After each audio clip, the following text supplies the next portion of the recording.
really stunning on her. It's Kara's day. When Robbie gets married, she can wear what she wants. And that was in 50 It's not that bad. It's not bad. You were the only one to have it. This combination that Brooke has created, I think. Be like, ding, ring round one. However, this will be her wedding. I don't like it. Sketch. Who is my bride? I am. My name is Taylor Drew. I'm 24 years old, and I'm from Antioch, California. What do you think? I like it. Do you like the skirt? Yeah, I like the skirt. Are you saying yes to the dress? Yes. It was the first time that I've ever seen Erin in a dress, and it actually looked great on her. It looks great. Born to have, Amanda Aguirre is the quintessential entitled Gen Zer who is used to everything getting offered to her on a plate. Over the top is the trumpet call of this bride, and she's about to make her dreams come true. Amanda Aguirre, and I'm 22 years old. Who do you have with you today? Today I brought my mom with me. She's always been the princess girl with the girly stuff. She's been everywhere, and she hasn't been able to find the right dress. And I really wanted the style of my dress to be very over the top. I've always said, I never want to be able to fit in the car. Even if she has to throw her mom under the bus, the gown she wants has to be a princess ball gown, with all of the bells and whistles attached and sparkly enough to be visible from space. She is determined to realize her dreams, but will mom be able to manage those in her $4,000 budget? Dress number 1 is perfection, but the bride with a picky and choosy palette has rejected it due to a tiny lace detail given at the bottom, arguing that it's an old person's dress. Dress number 2 is blingier, but it is 1,000 pounds over budget. Not willing to take no for an answer, Amanda is determined to try on one dress her eye keeps roving over. Standing tall and stately on a mannequin, it's got the royalty touch that she was looking for, but its price tag is double her budget. This is one line mom is not willing to cross, and soon Amanda is accompanying her disappointed family back home. What do you think? I like it. Do you like the skirt? Yeah, I like the skirt. On any more dresses? But they don't have any more in our budget. Don't try it anymore then. Lauren Carter from Perry, Georgia has arrived at Kleinfeld for her first dress fitting. And not a moment too soon, she's experiencing a most dreaded fitting room disaster, having trouble getting into her dress and finally achieving success barely. Disaster averted, and she's getting married to the love of her life 3 weeks later. Number 6. Red Dress Blues. Kara Kyo is fixated on making her wedding memorable through the red color of her wedding dress. She is set on getting her way, but not if mom-in-law Robbie has anything to say about it. Never seen that before. That's a no, Robbie? That's a definite no. Everybody would be focused on the red dress. So we've got to pull another wow dress. And For color, this is in the price point. which one are you gonna start with? Start with a normal one so my mother-in-law doesn't die. It's a showdown between Real Housewives of Orange County Kara and Mom Gianna against Robbie. It's a sticky situation in which dress number 1 has been rejected right off the bat by Kara. Sweet and angelic. You know? Okay. I think it's Like a traditional wedding. Robbie likes a little bit of bling in her cowboy belt. Kara's not about bling. And one for the dance. There's one bling one that she actually likes. Which one was it, Cara? Fired beating. We have a lot in the room right now. So let's kind of get Dress number 2 is a glamorous creation, but its skirt is a bit too tight, with no room for movement. The next number is a blush pink, playful take on the classic princess gown with a definite fairy vibe going. It is a win with everyone hands down. Kara makes the effort to try another beauty, but everyone's heart is set on the blush, and there's no denying this truth. Kara belongs in it. Number 5. Dream versus reality. Rachel Robertson has arrived at Kleinfeld looking for one specific dress she has her heart set on. Though how it will look on her body is anybody's guess, and the person looking after her needs is the Wonder Woman Christiane. Christiana. My name is Rachel Robertson, and I'm from Phoenix, Arizona.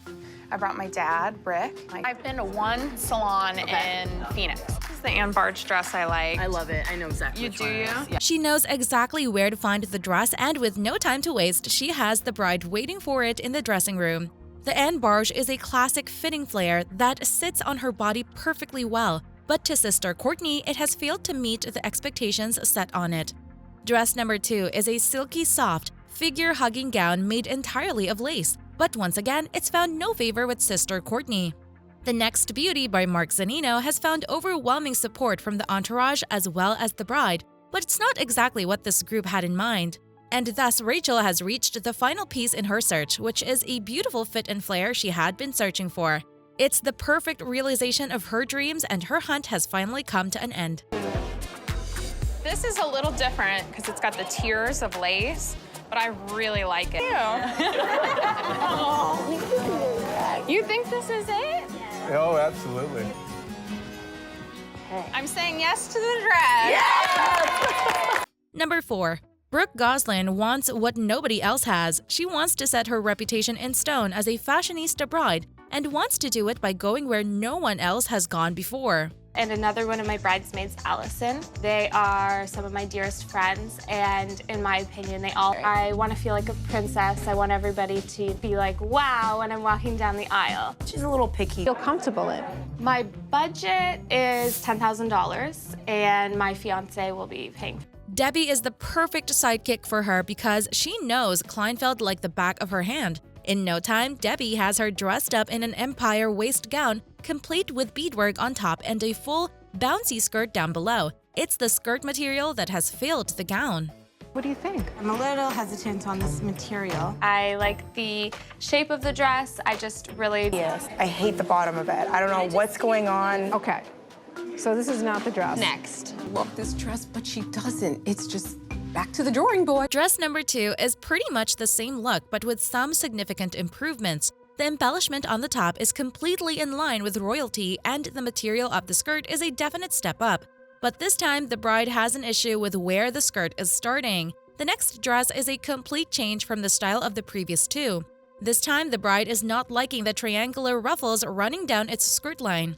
What this bride needs is a custom design, and for that, the big guns like Pnina Tornai have to be called in. What this design diva has come up with is a masterpiece, and Brooke's dreams have finally reached fruition. I know what you're saying. I'm wondering if you'll ever find the dress in all one piece. I know, right?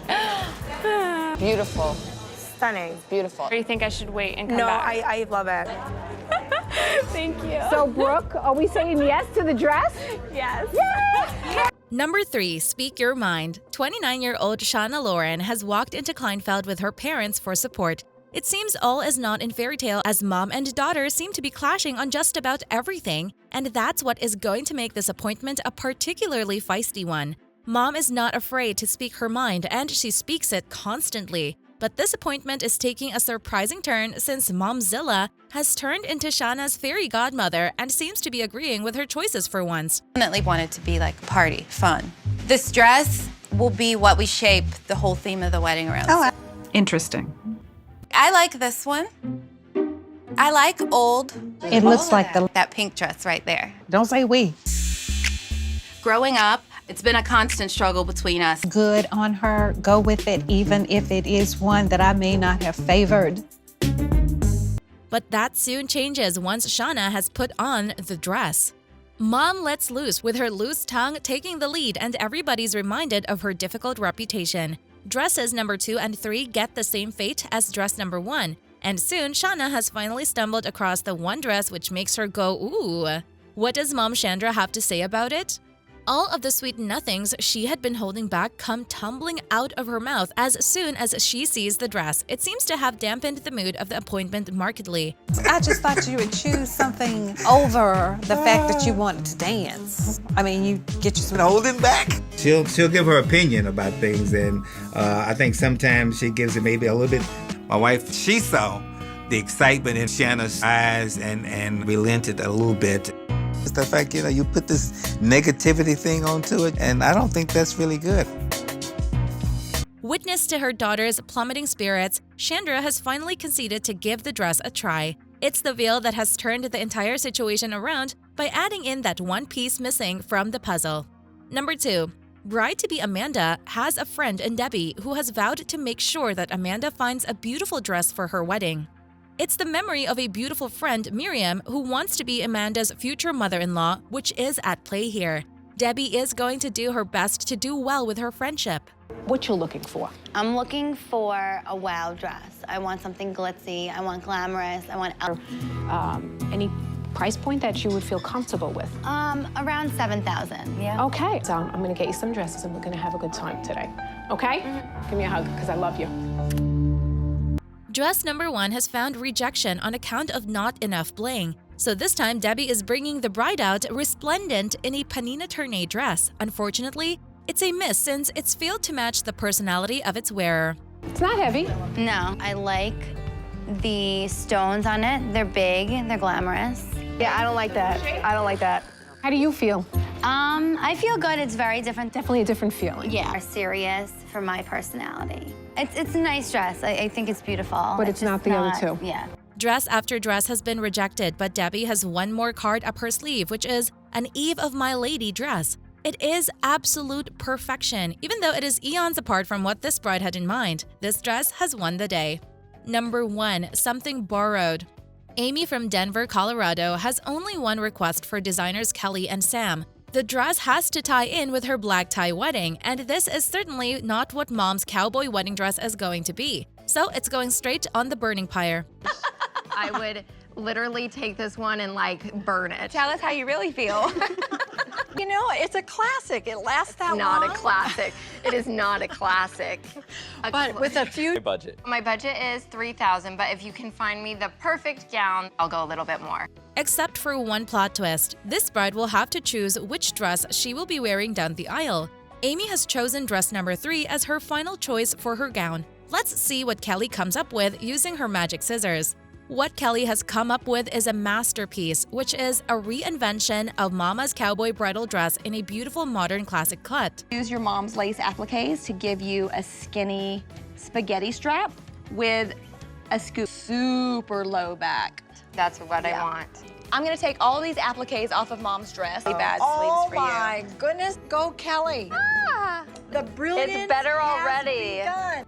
Amy is between a rock and a hard plate. She has finally found a way out of her dilemma, and it seems that she's going to keep her mother's heart by wearing her dress reincarnation down the aisle. Spoiled brat. Amanda Aguirre is the typical melodramatic spoiled little princess who expects to get everything served to her on a platter. And this time, she wants a perfect little princess gown handed to her, no matter what the cost. I'm Amanda Aguirre, and I'm 22 years old. Who do you have with you today? Today I brought my mom with me. Well, I've talked to my mom, so she's the one buying the dress. She's hoping to stay around $4,000. What do you think? I like it. Do you like the skirt? Yeah, I like the skirt. Pretty. I love the gathers. What do you think? I like it. I think it's gorgeous. I think it just looks like it's for old people. Oh, Lord. She has arrived at the salon with her close family in attendance, and it seems right from the get-go that this poor mom is going to get fleeced pretty badly by her loving daughter. And why isn't her style choice for a wedding gown any surprise to us? A princess always dresses in a princess gown, and a princess always gets what she wants. At least, her sister's already known. The first gown is a reenactment of the Cinderella story, and even though it's suiting Amanda's petite figure perfectly, she is not satisfied with the look. Okay, it's okay. It's okay? Yes. You got to stand up to her, too, and say, you can't have it all. You can't have your cake and eat it, too. I just hope you didn't like this one more just because it's more expensive. This dress is a $9,500 dress. It's too much. You're not gonna get it for me. I just feel so overwhelmed and tired that I try on all these dresses, and it's just really disappointing. Dress number 2 really makes Amanda look like a Spanish princess come to life, but what this princess wants is languishing on a mannequin. Amanda is intent on putting it and taking it home with her. There's only one person winning this showdown, and that's going to be Amanda. Perhaps for the first time in her life, Mom has decided to put her foot down, and no amount of crying by Amanda is going to change her mind. Or is it? Unfortunately, this bride is going home without a wedding dress. Number 6, spoiled sister. If you thought only parents spoiled their daughters, take a look at this brother-sister duo. Taylor Drew is the sister who has always been indulged by her brother, Morris Drew, and this time he's going to pay a pretty hefty price for being related to her. Who is my bride? I am. My name is Taylor Drew. I'm 24 years old and I'm from Antioch, California. I am looking for very fitting, a little bit of a train, some embellishments. Oh man, this is awesome. I like the bling here. My brother did say we had some wiggle room. How much is it? Almost $13,000. While Maurice is not planning to go even $5 above his budget, little sister Taylor has some big plans all drawn up, and they're all related to his pocket. Even though she wants a figure-hugging gown which doesn't come heavy with fabric, she wants it absolutely weighed down with enough silver sparkle to put stars to shame. The first blow in this battle is a big one, and it has been launched by Taylor as she picks out a gown 3 times the price of the set budget. Maybe I'll try something else, but I loved it. We have got to find a dress in budget.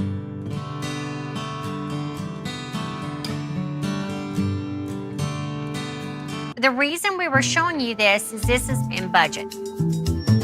Oh, well, hold on there. As soon as I put it on, I knew it was for me. It is beautiful. I am a little nervous with price point. It's really nice. I like it.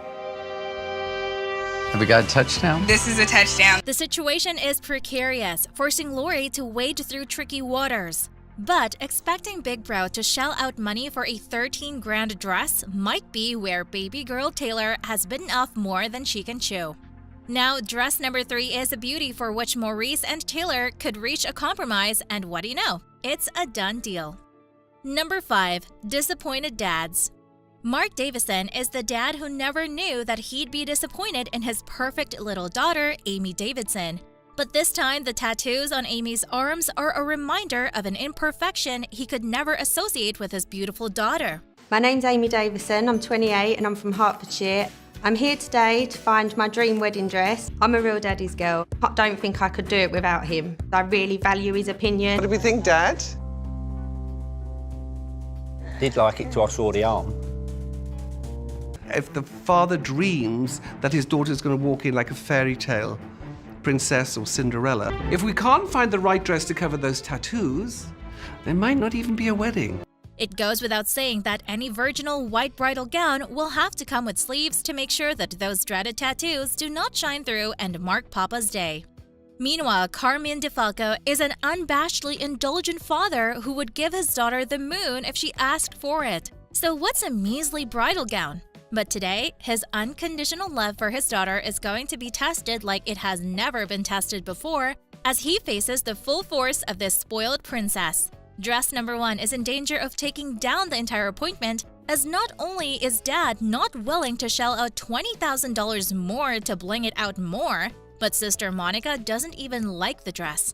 Princess number 3 is Monica Beats from far away Canada. Canadian reality TV star Monica is the quintessential jeans hippie, but she's aiming to make a style statement through her bridal gown, screaming it out to the world that she is as womanly as it gets. Gruff and tough outdoorsman Tony Beats is the manly version of the quintessential doting father in his own unique way. My name is Monica Beats. I'm from Dawson City, Yukon, way up in Canada. Oh, this is the princess room. Oh, no, get out of it. Oh, the wrong area. Go to the other place, please. Gold Rush. Yep, that's it. Gold Rush, isn't it? That's correct, yes. Wow. Yes. Okay. Yeah, my tits are gonna fall out. They're not gonna fit in, right? You know. Be nice now. You know. And there's no way his baby girl is going to get disappointed today. Number 4. Conspiring Sister. Shawanda Thigpen is a fashionista at heart, and what she wants for a wedding gown might just be hard to get within the $3,000 budget Daddy has set out for her. I'm getting married at a botanical garden in Belmont, North Carolina. Shawanda and I, we're both on the same page when it comes to not sparing expense when it comes to fashion. I'm gonna insist that you try it. I will try it on. It's gonna have a connection fit. And we're going to show Shawanda you can't judge a book by its price tag. And little sister Maria is very concerned. Their cousin Shaniek is the only voice of sanity in the room. But will she be heard or drowned out by the sisters' ambitions? It's quite clear that this appointment is turning into a battleground with lines drawn. On the one side, you have two sisters hell-bent on getting a beautiful dress, regardless of their father's wishes. And on the other side, you've got Shanique, who seems to be representing their father's wishes. After putting on and discarding a number of dressings, the last dress seems to have saved the day by being just $800 above budget. But Shanique has overplayed her hand.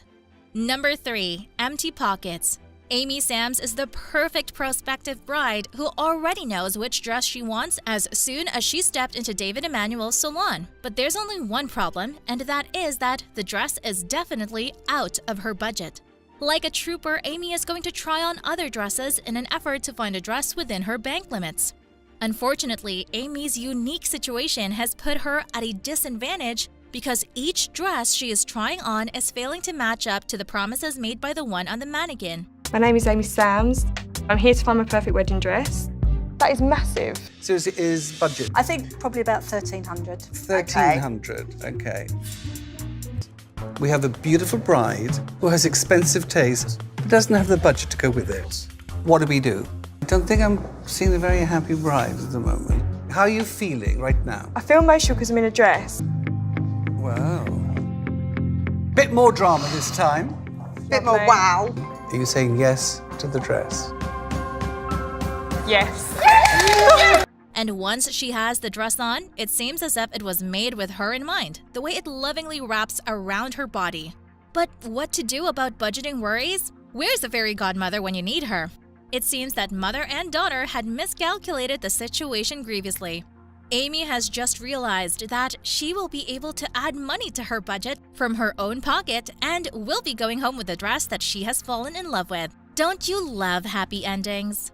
Number 2, Bridezilla. Tiffany and Jermaine are planning their big day. They plan to enjoy it to the fullest, but will they be able to do so with a tug-of-war unfolding between the two even before the wedding? I don't think I'm a controlling bride. I think when you pay for something, you should have it your way. There's a difference. I don't think that's controlling. Hey, sweetheart, how are you? Hi, Miss Rod. Jermaine's mom, she's a very nice lady.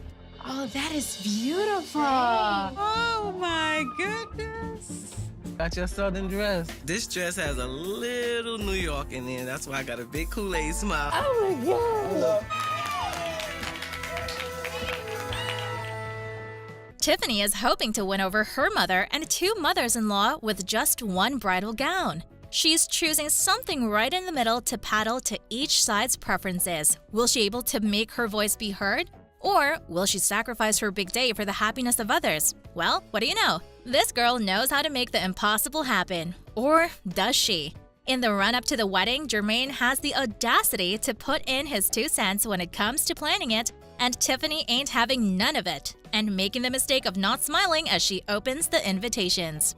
Number 1, never dressed up. Erin is a plus-sized bride-to-be who needs to find a gown suitable for her shrinking stature as she plans to undergo gastric bypass surgery before her wedding. What's more is that she has never put on a dress before, and Camille is the perfect person to be helping this bride. I'm having gastric bypass surgery, and I should lose about 100 to 125 pounds before wedding day. Tell me a little bit about the wedding. We're in the pre-planning process, so we know for sure that we're gonna have it at our home. Well, I think what's really difficult is shopping for a girl who's never had a gown on before. Well, we got a lot of challenges. That's too much lace. No. No. It was the first time that I've ever seen Erin in a dress, and it actually looked great on her. It looks great. Interestingly, this bride dresses for comfort, and her bridal gown has to follow the same rule. Easier said than done. Erin's rules have left the stylists with very few choices, and the appointment seems to be turning into a nightmare for the poor bride-to-be. Meanwhile, hopeful bride Marissa Reynolds has arrived for her final fitting, and she is met with a nightmare. The gown she had ordered is not in her size and requires some pretty big alterations, which are going to cost her more money. Merchandising director Dorothy has to step in to smooth ruffled feathers. Meanwhile, an exhausted and crying Erin is realizing how blessed she is to have found Jimbo, who only cares about her being happy. That's all we have for you folks. Join us next time.